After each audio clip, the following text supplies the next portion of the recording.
which scratch remover really does work better? This is the question that I want to help you answer today. And here is the white Volkswagen Passat 2020. What I've done is I've introduced 1000 grit, verify here, P1000. P stands for P grit. Here shows the marks, and the reason they're white, it's not because this is white paint, this has clear coat. Very hard clear coat. So this is to verify that I have in fact introduced, and here we see this big haze right here. These are the 1000 grit sanding marks.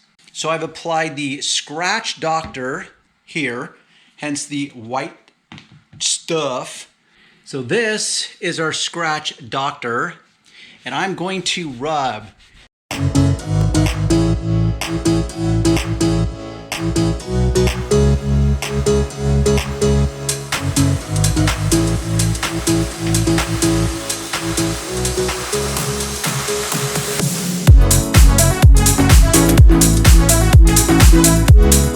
So I'm rubbing rather aggressively, and let's just see. I'm hoping it shows up, but that barely made a dent to the scratches. It shined it up a little bit more compared to this, so you can see a little bit of shine here. But as far as actual scratch removal goes, big fail. Okay. Emotional damage. Tons of scratches still left. But wait, there's more. So what I will do is I will go in for a repeat application. And I'm going to really lay into this with, well, pretty much everything I've got.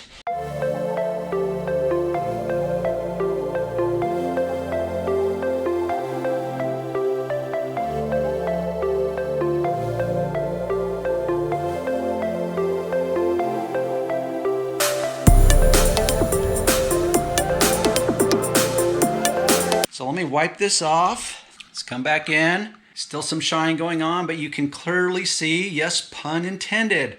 So here's the line of demarcation. We go from non-scratched up paint, not perfect, but it ain't that. It ain't that. So here you can see where the light begins to haze out because there's still tons of scratches here. So that's 2 attempts.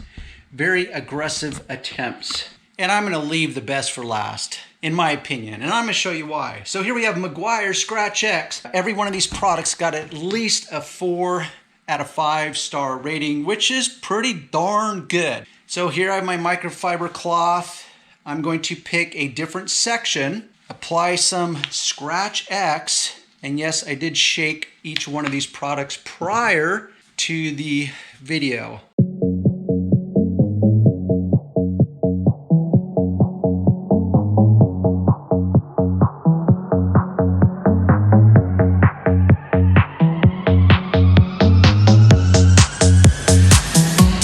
So let's take a look, see what happened. Well, pretty much almost nothing. Like I would call that a serious fail. Emotional damage. But would I really? Because I don't have unrealistic expectations. I know the limitations of these products right out of the gate because they are marketed to the retail audience. So they automatically have to be dumbed down.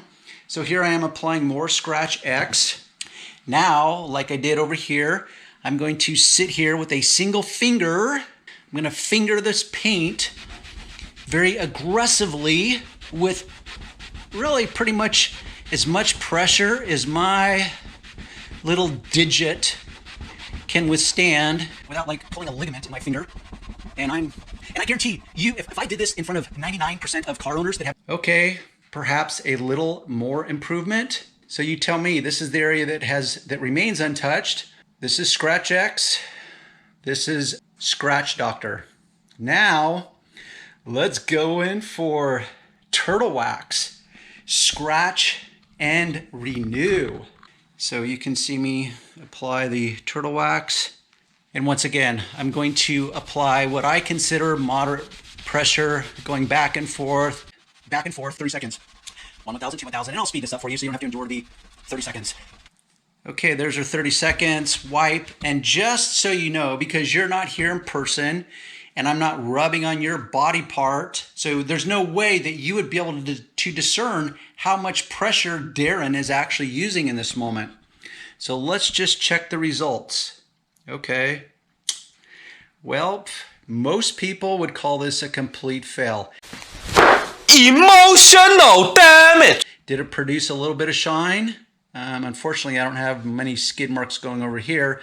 So yes, are the scratches completely gone? Not even close, bud. Because now what I'm gonna go in is hot.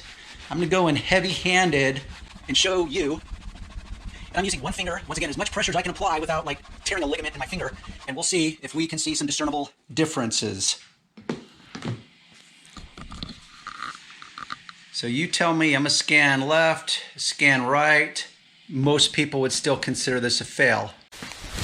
Emotional damage. Which you may ask, well, why, Darren, did you rate the Turtle Wax #1? Well, because if I remove this tape and I don't have to work within the constraints and I can rub more and more, that when I use all three products, Turtle Wax product was the only one that was truly able to produce some what I would call acceptable results. So you can see the 3 grid patterns there. So I will show you, and I'm gonna take the Turtle Wax so you can see a fresh area of my microfiber.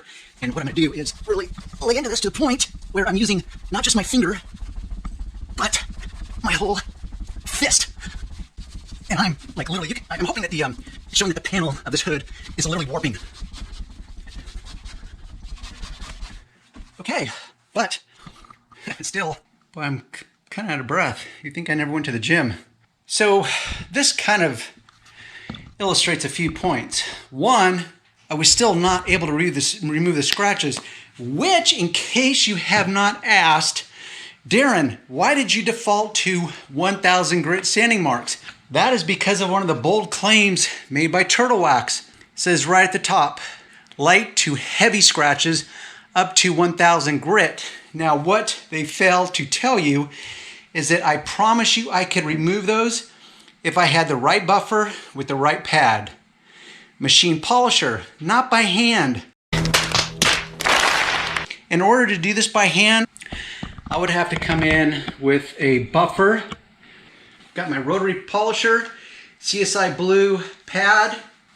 I'm gonna dial this up to 1600 RPMs because this is hard clear coat. I'm going to apply the ceramics, which is made with non-diminishing abrasives. Infuse the product into the pad.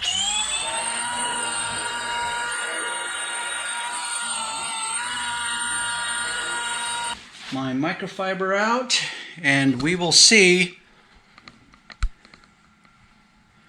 Woo, look at that shine. But guess what? Right next to the tape, I'll see if I can pick it up, the scratches are not completely removed. Now part of that is because I'm kind of focused on this and I did not go up on an edge enough to really dig those scratches out right next to the tape because there literally is a line there. So a high point that prevents me from getting right next to that line. But I can see, and I don't know if it's going to pick up, but what you're seeing, if you are, is what we call cornrows in the industry, which is why I don't stop at 1000 grit, because in the act of removing every last cornrow of sanding marks, so what you're observing, if it's picking up, is that it's highly polished and it looks great, especially from a distance. So it looks pretty awesome, but upon closer scrutiny, you will see what's called cornrows. So I can literally still have scratch marks in the paint, but they're polished. They're very, very reflective, looks very, very shiny, but it's not perfected. So in order to dig those out at 1000 grit, I'm going to go through way more clear coat than I should, which is why I would never just finish wet sanding with 1000 grit. It's too coarse for safety, especially on original equipment factory clear coat. And by the way, if you think that 1000 grit sanding marks are unrealistic on my part, most scratches that people are going to attempt to remove on their car, I can virtually promise you are going to be deeper than 1000 grit. So once again, I picked 1000 grit for a few specific reasons. Okay, don't forget to give it a thumbs up on the way out. We'll see you on the next video.